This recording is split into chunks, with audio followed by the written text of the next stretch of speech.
There are moments in life when silence speaks louder than words. When an old road, an empty suitcase, or a broken doorframe carries the weight of 1,000 untold stories. Tonight, I want to take you on a journey of sacrifice, of betrayal, of hope, and of finding light even in the darkest corners of despair. Take a deep breath. Settle in, because this story will stay with you long after the last word is spoken. Once, in a small forgotten town, a little girl's fate was sealed not by her choices, but by the crushing weight of her father's debts. He was a man who worked hard, but hardship was heavier than his strength. And so, in the dim light of a single oil lamp, he signed away the future of his daughter. Not with love, not with blessings, but with trembling hands and the sound of coins hitting a wooden table. The girl was given away, like collateral. Her small hands, still soft with childhood, were placed into the calloused grip of a man far older than her father. Her eyes searched for her mother's embrace. Her ears longed to hear the words, "You are safe." But instead, there was only silence. And silence, as she learned, can be the loudest cruelty of all. The new house she entered smelled of dust, cold iron, and closed windows. It was not a home.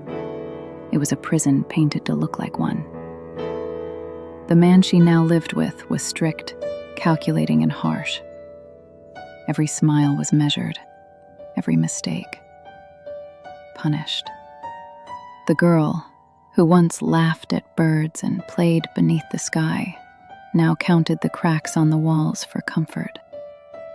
She learned that tears could be hidden in the folds of a blanket, that hunger was easier to bear than humiliation, that hope could shrink until it fit inside a single heartbeat.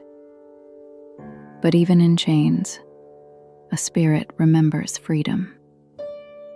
And her heart whispered to her, "This is not the end." Years passed. Seasons arrived and left like strangers who never stayed long.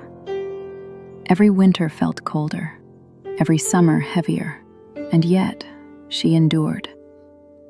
But one night, the silence of her prison grew unbearable. It was as if the walls themselves were closing in, whispering, "This is all you will ever know." Her heart pounded louder than her fear, and with trembling hands, she pushed open the creaking door. The air outside was thick, carrying the damp smell of rain-soaked earth. Clouds smothered the moon, leaving only fragments of silver light to guide her steps. Her bare feet struck the mud, soft at first, then sharp with stones and thorns. Every step left a sting, but pain was nothing compared to the thought of staying. Behind her lay years of silence and sorrow. Ahead of her stretched a road both terrifying and promising. The world was wide, unknown, and merciless, but it was hers to claim. Her breath came in ragged bursts, fogging the cold night air. She stumbled over roots, scraped her knees, her palms tearing as they hit the ground. The sharp taste of blood filled her mouth when she bit her lip. But she refused to stop. Every stumble became a reminder, "I am alive." Every drop of blood whispered, "I still belong to myself." At one point, she nearly collapsed, her body too weak to carry on. Her mind screamed to give up. But then, like a spark in darkness, she remembered the last time she saw her mother's face. Her mother had not spoken, but her eyes had said everything. A quiet sorrow, a plea to survive. That memory was fire, and fire carried her legs forward, even when her muscles screamed. Hours later, when the first faint glow of dawn softened the sky, she reached the edge of a neighborhood. It was simple. Small houses pressed close together, their windows glowing with warm yellow light. The smell of bread drifted faintly through the air. And for a girl who had lived on scraps of sorrow, even that smell felt like a promise. Her strength failed her at the steps of a weathered porch. For weeks, life in Marcus's home was gentle. He gave her food when she was hungry. He gave her silence when she needed to heal. And most importantly, he gave her the dignity of choice. But peace, as she was about to learn, is like glass, fragile, easily shattered. At first, the neighbors only watched. They glanced through half-drawn curtains as she fetched water. They paused in conversation when she walked past. But what begins as curiosity often turns into suspicion. "Who is she?" they whispered. "Why is she here? Why would Marcus take in a stranger?" The whispers were small at first, like ripples on water. But ripples grow into waves, and waves can drown. She felt it, the way conversations stopped when she entered a room, the way children pulled back when their mothers tugged them away, the way doors closed a little faster, windows shut a little harder. Marcus, loyal as ever, defended her. He told them compassion was not weakness, that giving someone a chance was not shame. But his words were like pebbles against a storm, and storms rarely listen.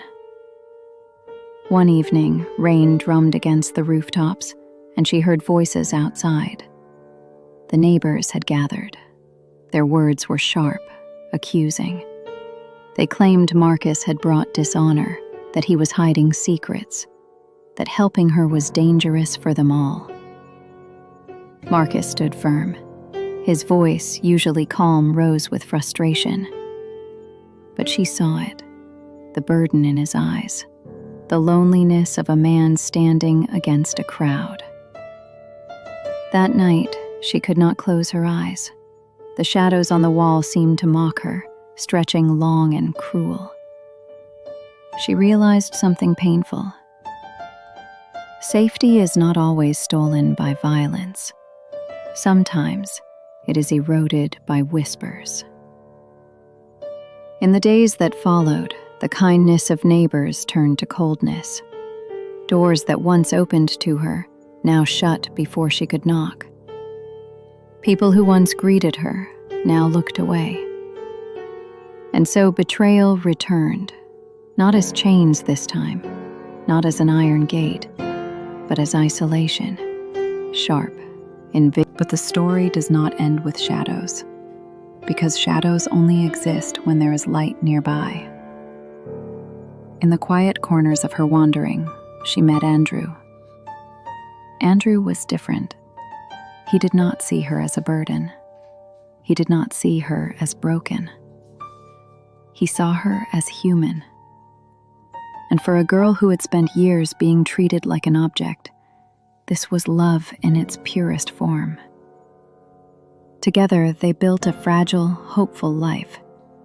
A small home, a table with 2 chairs, laughter that felt new yet ancient, as though they were simply remembering a joy they had always deserved. And then, children. Little hands that reached for hers, little voices that called her mother. For once, the world seemed to give back what it had stolen. But just as quickly, it was taken again. Andrew, accused of crimes he had never committed, was torn away from her arms. Bars of iron replaced the embrace of his wife and children. And the laughter that once filled their home became silence once again. And yet, she endured. For her children, for her promise to herself that pain would not be her legacy.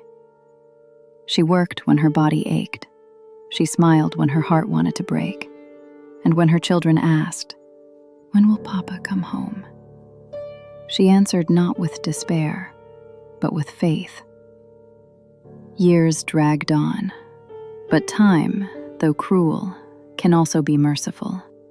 One day, the prison gates opened.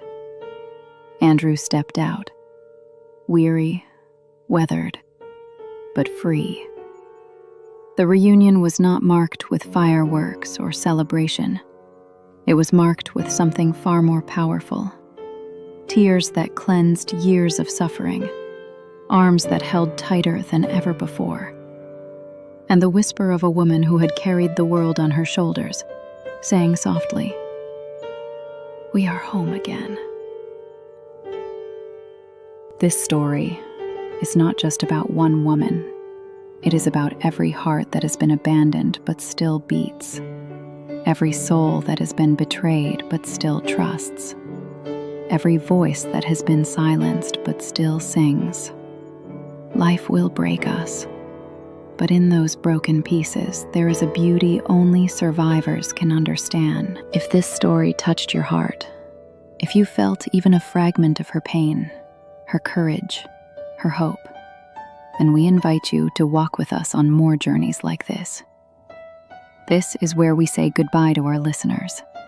Thanks for being with us. If you liked our video, please hit the like button, and don't forget to subscribe to our channel.